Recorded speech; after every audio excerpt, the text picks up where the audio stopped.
नमस्कार साथियों, मैं तनुज कुमार। आज काफ़ी दिनों के बाद, बल्कि काफ़ी महीनों के बाद अपने YouTube चैनल पर आया हूँ।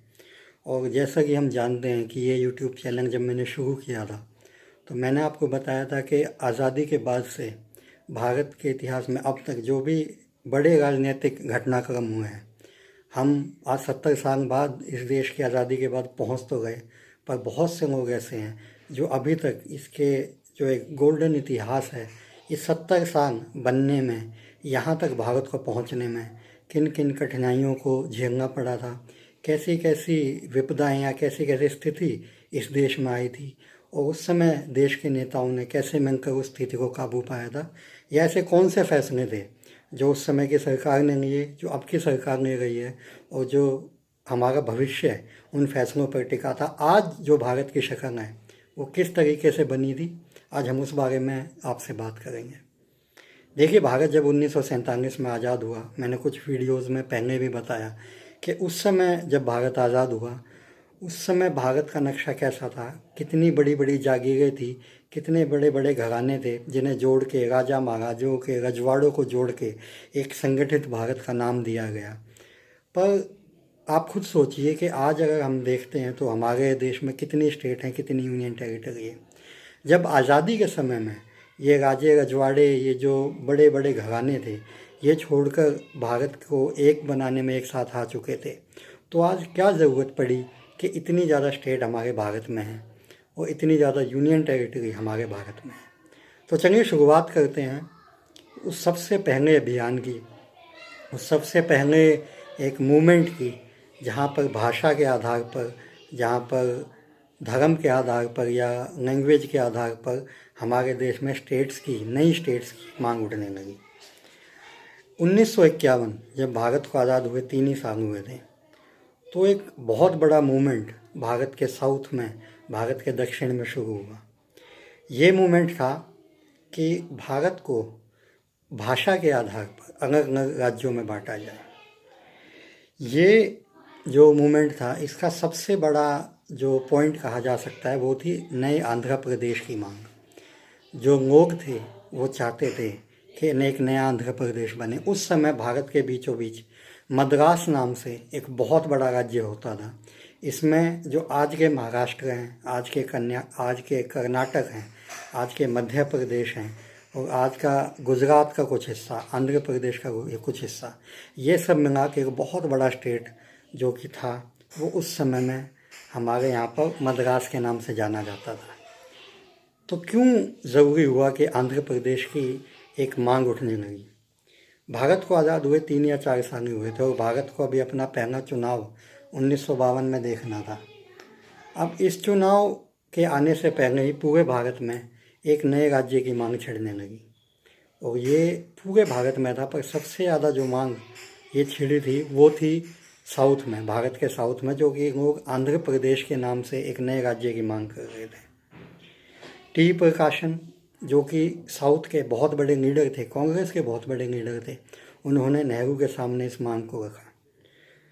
नेहरू ने उस समय में इस मांग को माना और अपने एक बहुत ही प्रसिद्ध भाषण में इस मूवमेंट को रोकने के लिए, इस रिवोल्ट को रोकने के लिए एक बात कह दी कि हम आंध्र प्रदेश के नाम से नया राज्य बनाने की एक पेशकश रखते हैं और इसके बारे में विचार करेंगे।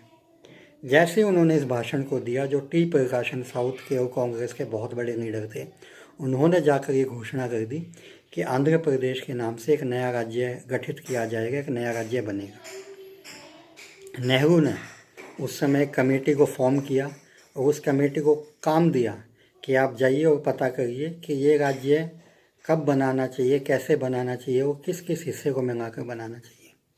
अब आप ये उस कमीशन की नाकामी समझिए, नेहरू जी की बदनसीबी समझिए कि उस समय में उस कमीशन ने इस बात को सिरे से नकार दिया कि भारत में नए किसी भी तरह के राज्य की ज़रूरत है।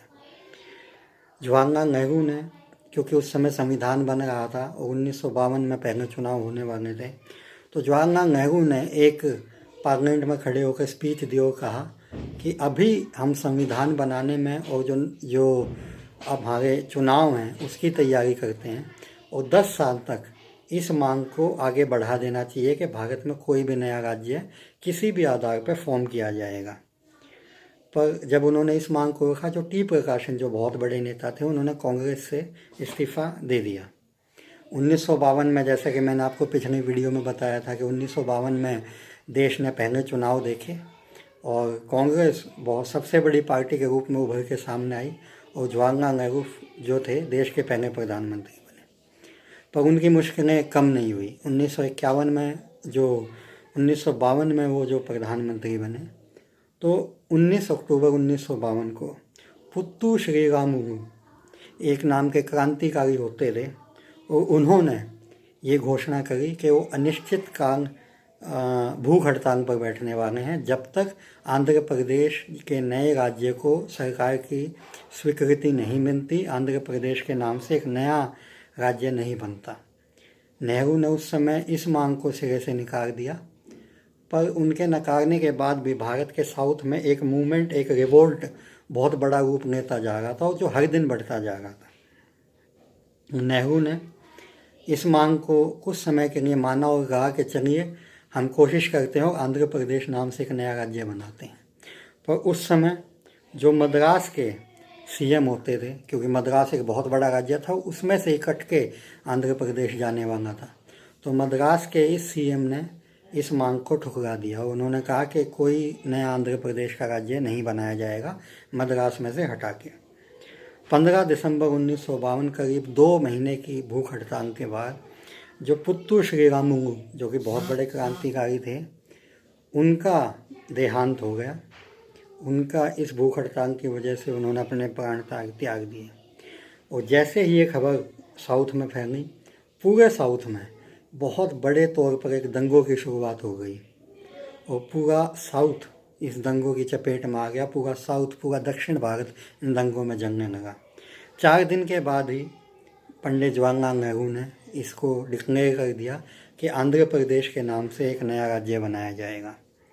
पर जैसे उन्होंने सोचा था कि उनकी इस बात को मानने से सब कुछ थम जाएगा, उन्होंने, आप यूँ मानिए कि एक पिटारा सा खोल दिया पूरे देश में, कि पूरे देश में भाषा के तौर पर और बाकी दूसरी चीज़ों के तौर पर नए राज्यों की मांग होने लगी।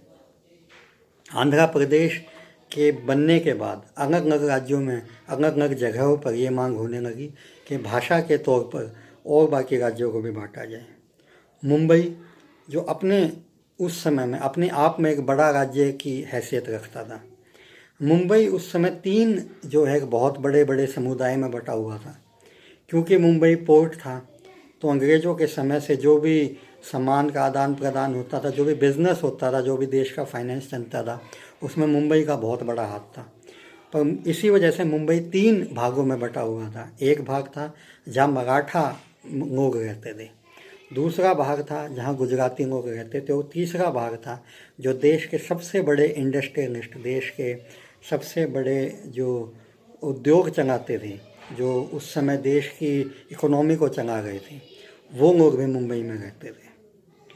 तीनों की अपनी मांग थी कि मुंबई को उन्हें दे दिया जाए, मुंबई को एक अलग राज्य बना दिया जाए और उसमें उन्हीं लोगों का प्रभुत्व हो जो इन तीनों कम्युनिटी में बसते थे। संयुक्त महाराष्ट्र परिषद के चीफ शंकर राव देव ने सजेस्ट किया कि मुंबई जैसी है उसे वैसे ही रहने दिया जाए।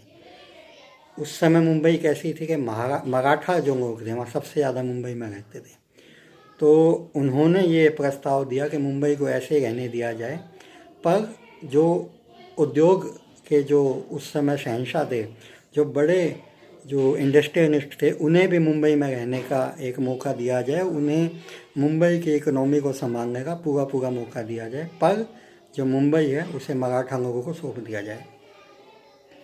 मोरारजी देसाई जो उस समय देश के बहुत बड़े नेता थे, जो आने वाले समय में आके देश के प्रधानमंत्री भी बने, उन्होंने एक सजेशन दिया कि इसे महाराष्ट्र, गुजरात और मुंबई को के नाम से 3 स्टेट्स में बांट देना चाहिए। ऐसे बहुत प्रपोजल आए, पर मुंबई की सड़कों पर उस समय दंगे बहुत भारी मात्रा में शुरू हो गए। इंडस्ट्रियलिस्ट जो गुजरात के लोग थे वो, और जो मुंबई के जो मराठा के लोग थे वो, इन तीनों में आपस में बहुत ज़्यादा झगड़े शुरू हो गए। गली गली में दंगे फैलने लगे कि मुंबई किसकी है।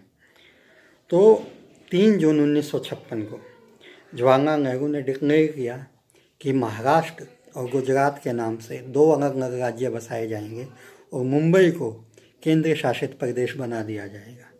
तब से मुंबई केंद्र शासित प्रदेश बन गया, जो कि उस समय से लेकर अब तक भी देश की फाइनेंशियल कैपिटल कहा जाता है कि देश की जितनी बड़ी इकोनॉमी है, जितने बड़े उद्योग हैं, जितनी बड़ी इंडस्ट्रियलिस्ट हैं, वो वहीं पर रहकर पूरे देश की इकोनॉमी को चलाते हैं। चाहे वो टाटा हो, चाहे वो बिड़ला हो, चाहे वो अंबानी हो, आप खुद देख सकते हैं कि वो कहाँ रहते हैं और कैसे पूरे देश की इकोनॉमी को कंट्रोल करते हैं। तो उनके इस फैसले के बाद जो कि फाइनेंस मिनिस्टर थे सीवी देशमुख, जो कि बड़ी मांग कर रहे थे कि इसे मुंबई को मराठाओं के लिए एक अलग स्टेट बना दिया जाए, उन्होंने कैबिनेट से इस्तीफ़ा दे दिया। बहुत से ऐसे नेता थे जो महाराष्ट्र के थे, जो मराठा थे, जो कि गुजरात के थे, जो इंडस्ट्रियलिस्ट भी थे, उनके इस्तीफे का दौर इसके बाद शुरू हो गया।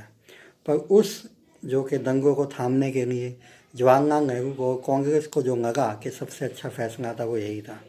आगे चलकर इस मुंबई को कुछ हिस्से को गुजरात को दिया गया और कुछ हिस्से को महाराष्ट्र को दिया गया, पर मुंबई अपने आप में एक महानगर बन गया, अपने आप में एक यूनियन टेरिटरी बन गया।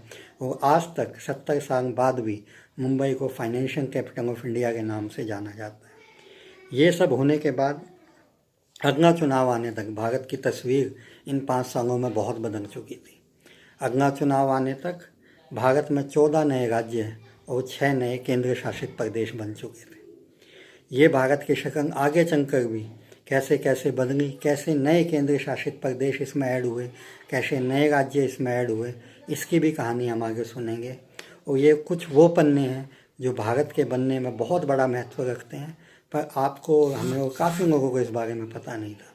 तो उम्मीद है ये जानकारी आपके लिए उपयोगी साबित होगी और आपको पता लगेगा कि भारत की शक्ल जो आज है उसे बनने में भारत को किन किन विपदाओं से गुजरना पड़ा था और किन किन कंडीशन में भारत के नए राज्य बने, चाहे वो भाषा के आधार पर थे, चाहे वो लोगों की मांग के आधार पर थे, और आगे चलकर भी कैसे ये राज्य और नए राज्यों में बढ़ते गए। तो आपसे बस यही एक रिक्वेस्ट है कि मेरा चैनल नेशन इंडिया, आपको मेरी इन्फॉर्मेशन पसंद आई तो कृपया इस चैनल को लाइक और सब्सक्राइब करें। और आपको खुले तौर पर आज़ादी है कि अगर मेरे किसी भी फैक्ट को आपको लगता है कि गलत है तो कृपया उसे सुधारने के लिए मुझे ज़रूर मैसेज भेजें। आपका बहुत बहुत धन्यवाद। आने वाली वीडियोज़ में हम भारत के इतिहास में और जो बड़ी बड़ी चीज़ें हुई थी जिसने भारत को आज का स्वरूप दिया, हम उस बारे में आपको बताएंगे। आपका बहुत बहुत धन्यवाद। जय हिंद, जय भारत।